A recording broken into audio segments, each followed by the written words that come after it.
Assalamualaikum warahmatullahi wabarakatuh. Kembali lagi di channel saya, Sukron TV. Bagi yang baru bergabung, silahkan di-subscribe dan ditekan tombol loncengnya. Bagaimana kabarnya semuanya? Semoga semua dalam keadaan sehat dan dilancarkan rezekinya. Oke, pada video kali ini kita akan mereaksi kembali ya dari kejadian peristiwa yang baru-baru ini ya, beberapa hari yang lalu, di mana ada sekelompok orang yang menamakan dirinya sebagai petisi 100 pemakzulan Jokowi. Nah, ini kan kemarin Pak Mahfud MD itu membuka pintu menerima mereka di kantor Menko Polhukam.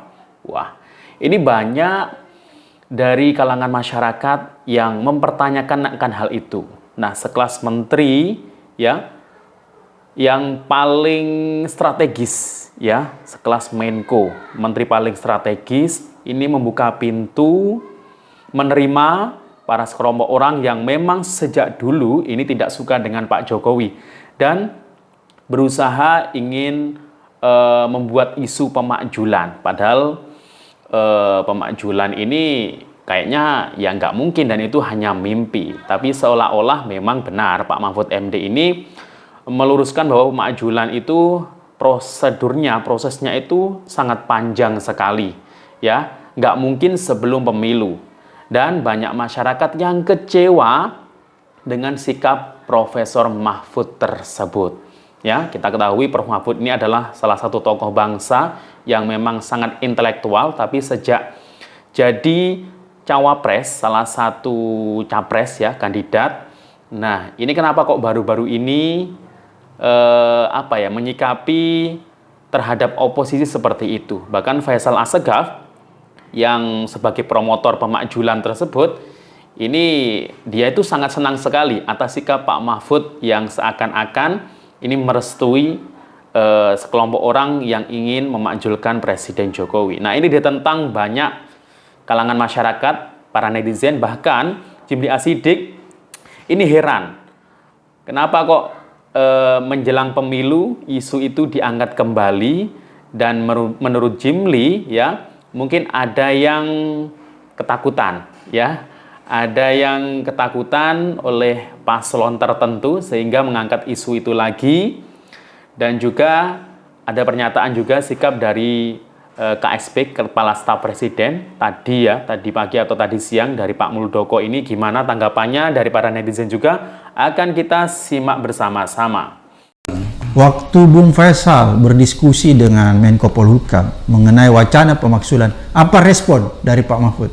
Sebenarnya kalau mau dilihat secara substansi, ketiga pembantu utama Presiden di bidang politik berani membuka pintu untuk menampung aspirasi lebih khusus dari kalangan kelompok kritis oposisi kan, itu sudah melampaui definisi narasi sebenarnya. Artinya orang sudah kemudian publik menyimpulkan bahwa rakyat dan Menko Polhukam bersatu untuk melawan Presiden Jokowi. Apalagi isu yang diangkat itu pemakzulan. Kalau itu datang di luar pagar Menko Polhukam melalui aksi demo, itu penyampaian aspirasi yang biasa. Tapi kalau Menko Polhukam berani memfasilitasi satu kesadaran publik, gerakan rakyat ditampung dalam semangat gerakan anti pemilu curang, kemudian muncul di forum itu mereka fokus mengevaluasi Jokowi dan minta dimakzulkan, itu sudah jauh. Kewenangan Menko Polhukam sudah melampaui DPR, melampaui lembaga tinggi negara, dan dia pembantu utama, di mana marwah, harga diri, kehormatan Presiden itu tergantung Menko Polhukam. Dia membuka pintu, bertemu para tokoh-tokoh oposisi, diberikan secara terhormat ruangnya, kemudian dia menanyakan hal-hal yang substansi, kemudian muncul di forum itu ada semacam kesepahaman petisi 100 dengan Pak Mahfud, bahwa untuk mencegah pemilu ada solusi konstitusi, yaitu memakzulkan Presiden. Begini ya, pemerintah atau Pak Jokowi khususnya mendapatkan apresiasi yang sangat tinggi dari masyarakat Indonesia atas kepemimpinannya. Itu poin yang pertama dulu ya. Jadi jangan membuat suasana. Karena apa? Kita lagi fokus kepada penyelenggaraan pemilu yang demokratis. Jangan ada agenda-agenda lain yang menurut saya tidak produktif lah seperti itu. Tidak produktif bagi masyarakat dan tidak produktif bagi pemerintahan. Karena kita concern yang pertama, Presiden masih sangat concern untuk menyelesaikan tugas-tugasnya yang relatif tinggal beberapa bulan. Ini kita gas habis-habisan. Kita gaspol istilahnya ya, untuk menuntaskan berbagai program-program pemerintah. Berikutnya, pemerintah juga sangat concern mengikuti jalannya pemilihan umum yang baik di Indonesia ini. Prof, fusil aja sampai heran. Pasti kalian udah pada dengar tentang orang-orang yang tiba-tiba mewacanakan pemakzulan Presiden Jokowi. Kemarin Dekamin udah bilang usulan itu berbahaya. Sekarang kita simak dulu apa kata pakar hukum tata negara Prof. Yusril Iza Mahendra soal ini. Yusril menjelaskan, gerakan pemakzulan Presiden Jokowi yang diinisiasi oleh Faisal Assegaf itu tidak sejalan dengan ketentuan Pasal 7 UUD 45. Pasal 7 Ampere UUD 45 menyebutkan syarat pemakzulan presiden adalah jika melakukan pengkhianatan terhadap negara, korupsi, penyuapan, tindak pidana berat lainnya, melakukan perbuatan tercela atau tidak memenuhi syarat lagi sebagai presiden. Dan jelas aja petisi 100 itu gak menguraikan poin mana yang dilanggar. Perlu waktu berbulan-bulan untuk mempersiapkan DPR mengambil kesimpulan presiden telah melakukan pelanggaran di atas. Andai pun DPR setuju, pendapat DPR itu harus diperiksa dan diputus benar tidaknya oleh MK, ujar Yusril dalam keterangannya, Minggu 14 Januari. Dia meyakini proses pemakzulan seorang presiden tidak cukup 1 bulan, tetapi bisa memakan waktu hingga 6 bulan, sehingga jika proses itu dimulai sekarang, maka baru sekitar Agustus tahun 2024 hasilnya akan diketahui. Pemilu 14 Februari sudah usai, sementara kegaduhan politik akibat rencana pemakzulan itu tidak tertahankan lagi, kata Yusril. Jadi gerakan ini inkonstitusional. Safwan Kri, jaga pemerintahan yang sah, wujudkan pemilu damai. Nah, itu tadi pendapat dari Prof. Yusril bahwasanya ini sesuai dengan Undang-Undang Dasar Pasal 7A, ya, itu nggak memenuhi syarat sama sekali, jadi inkonstitusional. Ini mungkin hanya penggiringan isu saja ya. Isu pemakzulan Jokowi mencuat akhir-akhir ini. Kalangan yang takut kalah di Pilpres sepertinya memainkan isu ini sebagai bentuk cywar mereka. Jokowi adalah presiden yang legitimate, 2 kali terpilih atas dukungan mayoritas rakyat Indonesia. Sehingga siapapun tidak berhak menggulirkan isu pemakzulan yang inkonstitusional. Jikalau Anda ingin memenangkan atau mengalahkan siapapun di Pilpres, konsentrasilah di Pilpres. Tak perlu mengeluarkan isu-isu murahan seperti pemakzulan Jokowi semacam ini.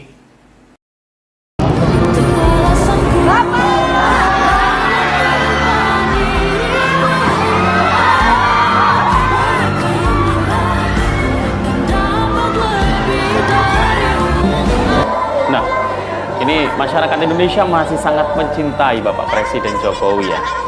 Jadi nggak mungkin lah rakyat akan berdiam diri jika ada yang ingin mengkudeta Pak Jokowi.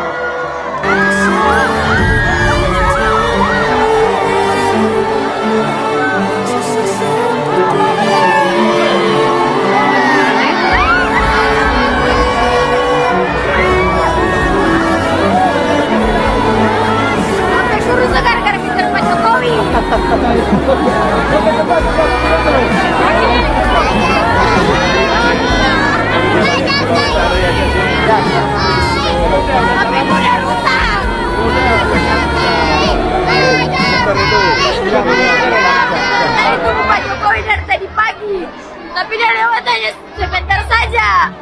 Saya kejar Pak Jokowi sampai di sana dan jatuh HP-ku, udah rusak. Alhamdulillah saya bahagia saya ketemu orang nomor 1 di Indonesia. Untuk Pak Jokowi pesannya mudah-mudahan jadi pemimpin yang baik dan menyejahterakan masyarakat Indonesia. Pak Jokowi! Pak Jokowi!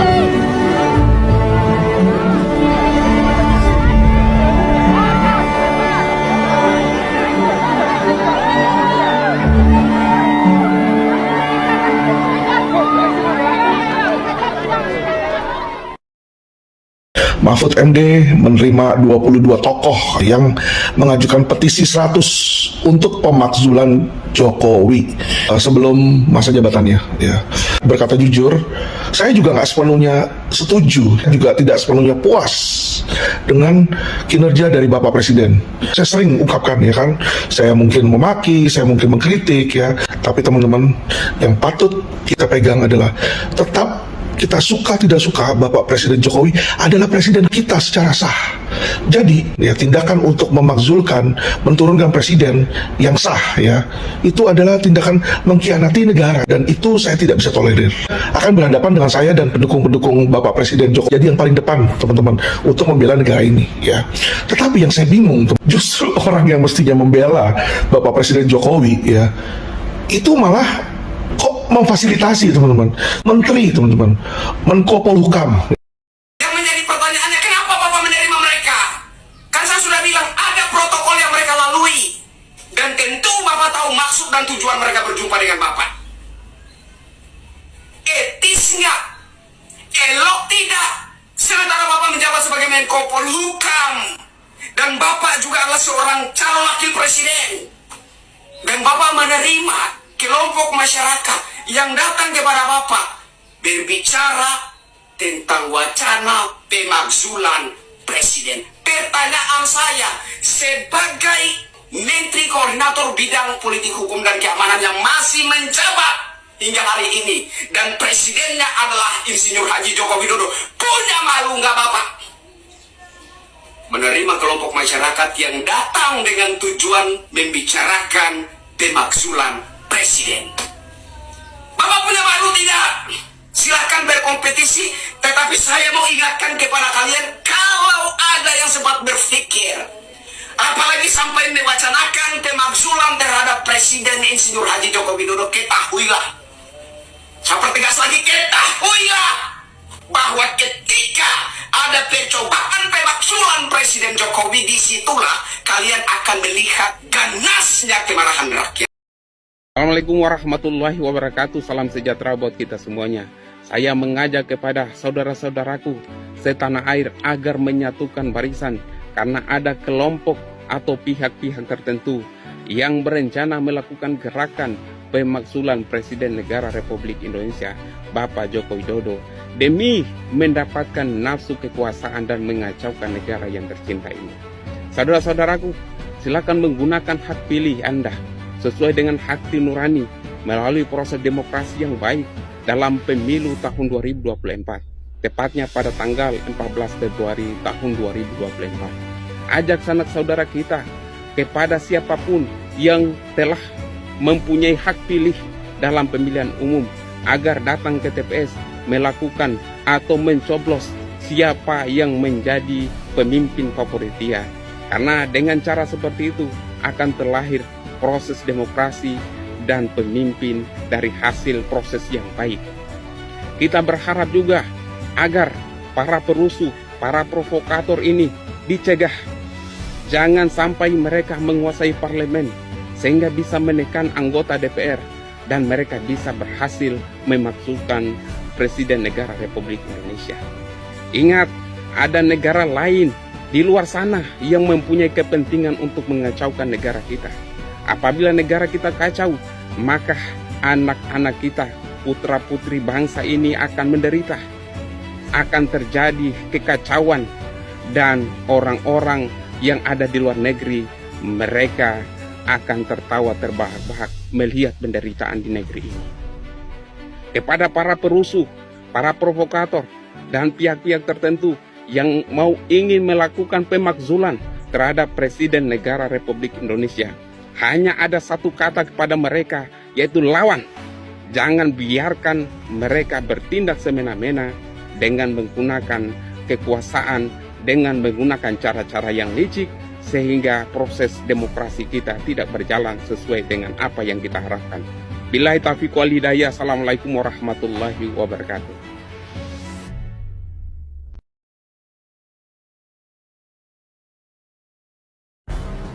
Jujur, saya orang yang selama ini bangga terhadap Bapak Profesor Mahfud MD. Di samping sama-sama satu suku, yaitu suku Madura. Beliau juga sosok orang yang selama ini saya kenal sebagai orang yang tegas, tidak pandang bulu, juga orang yang jujur dan berani. Saya selama ini bangga terhadap beliau karena Indonesia masih punya sosok seperti Pak Mahfud ini. Bahkan kemarin lalu Pak Mahfud baru saja berkunjung di salah satu pondok pesantren, pas banget dekat di rumah saya, yaitu Desa Gersempal, Kecamatan Oben, Kabupaten Sampang, Madura. Dan saya sempat hadir ke situ dan sempat berfoto dengan Mbak Yeni Wahid. Walaupun pilihan saya ke Pak Prabowo dan Gibran, namun saya tetap kagum dan bangga terhadap sosok Pak Mahfud ini, atas keberaniannya dan kejujurannya, juga ketegasannya. Namun makin kesini rasa kagum dan bangga saya kok makin terkikis ya, ketika Pak Mahfud menerima kedatangan yang mengaku 100 orang tokoh masyarakat dan membicarakan kemakzulan terhadap Presiden Republik Indonesia, yaitu Bapak Insinyur Haji Joko Widodo. Pak, apakah Anda sudah lupa apa yang sedang Anda jabat hingga detik ini? Pak, ada seorang kelompok datang ke kantor Bapak lalu membicarakan pemakzulan terhadap Presiden yang di dalam pemerintahannya ada Bapak Mahfud di situ. Dan Bapak juga mengarahkan kepada kelompok ini bahwa jika ingin memakzulkan Pak Jokowi, silahkan datang ke DPR. Dan Pak Mahfud juga bilang bahwa untuk memakzulkan Pak Jokowi tidak mudah, harus ada proses panjang. Itu artinya 100 orang yang mengaku petisi dan 1 orang Mahfud MD berembuk di dalam ruangan dan membicarakan bagaimana cara memakzulkan Pak Jokowi. Kira-kira kan begitu. Pak, Anda sampai detik ini masih menjabat sebagai Menteri Koordinator Bidang Politik dan Hukum dan Keamanan. Lantas, kantor Bapak dijadikan sebuah tempat rundingan untuk memakzulkan Presiden Jokowi. Ini kan lucu. Pak, saya orang Madura. Bapak sudah menerima 100 orang untuk memakzulkan Presiden Joko Widodo. Tapi ingat Pak, 100 orang ingin memakzulkan Pak Jokowi, tapi ada jutaan rakyat Indonesia yang akan menjaga Pak Jokowi. Ingat itu. Salam untuk saudara-saudaraku se-Nusantara, NKRI harga mati, salam cerdas. Hak politik untuk menggulingkan Presiden Jokowi itu adalah hak rakyat. Rakyat mana Pak yang mau melengsarkan Pak Jokowi, Pak? Jangan asal ngomong aja sih. Lalu yang kedua, dengan kalian ingin melengsarkan Pak Jokowi, itu menunjukkan kalau dari tim kalian, dari parpol kalian itu bahwa kalian tuh haus kekuasaan. Blunder lagi kan? Kalian semuanya yang berusaha ingin menjatuhkan Bapak Joko Widodo. Di sini sekali lagi saya bukan Tuhan yang mendahulukan. Saya juga bukan peramal dan saya bukan dukun. Tapi ntar kita lihat aja sama-sama. Mereka semua yang berusaha untuk menjatuhkan Bapak Joko Widodo, satu persatu akan tumbang dengan sendirinya. Baik itu dari sakit, ya, sakitnya nggak sakit biasa, hidup segan mati tak mau, ya. PDIP sadar betul bahwa mereka akan kalah pada Pilpres kali ini, apalagi melihat perkembangan survei yang terus menunjukkan penurunan elektabilitas pada pasangan calon mereka. Ditambah lagi, mereka telah ditinggalkan oleh Presiden Jokowi sebagai kader terbaik mereka yang selama ini telah berhasil mendongkrak elektabilitas partai. PDIP menyadari pengaruh Presiden Jokowi pada Pilpres kali ini cukup menentukan. Makanya ada upaya impeachment atau pemakzulan kepada Presiden Jokowi melalui DPR. Walaupun kemungkinan berhasilnya kecil, tapi minimal ada upaya untuk melemahkan pengaruh Jokowi. Dan jika PDIP tetap ingin berada dalam lingkaran kekuasaan, maka mau tidak mau mereka harus bergabung dengan salah satu koalisi, baik dengan koalisi Anies Muhaimin atau kembali merapat kepada Presiden Jokowi, bergabung dengan koalisi Prabowo Gibran. Kayaknya akan menang lagi.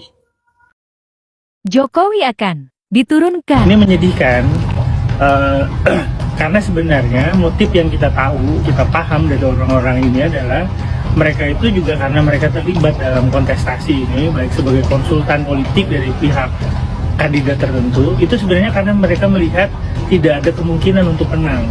Makanya mereka kemudian mengambil jalan non-elektoral. harusnya tidak terjadi, karena orang-orang ini adalah orang-orang yang sangat menikmati demokrasi Indonesia hari ini. Kebebasan berbicara, kebebasan melakukan penelitian, kebebasan mempengaruhi dan membangun opini publik gitu ya. Bahkan mengancam untuk merusak sistem demokrasi. Tidak peduli terhadap keamanan masyarakat. Kalau terjadi kisruh, terjadi kekacauan seperti apa? Karena Pak Jokowi bagaimanapun, apalagi ditambah dengan Pak Prabowo, itu memiliki pendukung yang jauh lebih besar. Bagaimana kalau kemudian akhirnya terjadi benturan lagi? Ini kan buruk untuk kepentingan bangsa. Jadi upaya untuk menciptakan kedamaian, ketentraman, untuk kepentingan kemajuan Indonesia ini menjadi terganggu oleh sikap-sikap kekanak-kanakan oleh orang-orang seperti ini. Ini yang menurut saya publik harus sadari bahwa bahaya ini. Ada orang yang tidak siap kalah, lalu kemudian siap melakukan tindakan yang melampaui batas, melanggar aturan, mengancam demokrasi, dan mengganggu atau membahayakan kehidupan orang banyak. Saksikan, dengar sendiri. Saya tanya tadi, pilpresnya capresnya milih Sopo, langsung semua jawab Prabowo, Gibran, Gibran, Gibran, Gibran. Nah, itu kira-kira. Jadi di Jawa Tengah ini, insya Allah nanti Prabowo Gibran, PAN akan menjadi menang. Ya. Pak Jo, terkait ini Pak, ada usulan dari petisi 100 soal pemakzulan Pak Jokowi, Pak Jo komentarnya Pak? Hah? Soal pemakzulan Pak Jokowi itu Pak? Hah? Apa Pak? Itu kayak saya kira lagi ngimpi barangkali ya. Ya. Lagi mimpi. Nah, itu dia ya, Sobat YouTube semuanya, terkait mengenai masyarakat yang mungkin kecewa dengan Profesor Mahfud MD yang membuka pintu ya terhadap sekelompok orang yang mau memakzulkan Pak Jokowi. Bahkan tadi ada yang dari mana itu, dari timur ya, itu sangat murka dan marah sekali. Dan juga dari Madura itu sangat kecewa sekali terhadap Prof Mahfud. Dan banyak masyarakat yang menilai ini adalah kepanikan pihak tertentu yang mungkin ini elektabilitasnya rendah ya, belum siap kalah dan isu ini dimunculkan kembali. Demikian dari saya. Assalamualaikum warahmatullahi wabarakatuh.